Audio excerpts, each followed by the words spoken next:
Hey, I'm Sarah, and I was just sent this 13-piece knife set that includes a block and a sharpener in the back, which I'll show you here in a minute.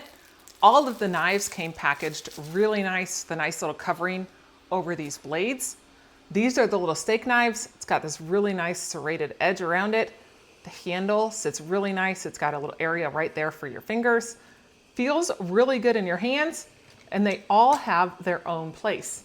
Now it does have a nice little kitchen scissors that you can use, opening up different jars and bottles.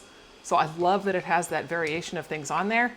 And then so many different kinds of knives, from bread knives to steak knives to, really whatever you're wanting to cut, paring knives.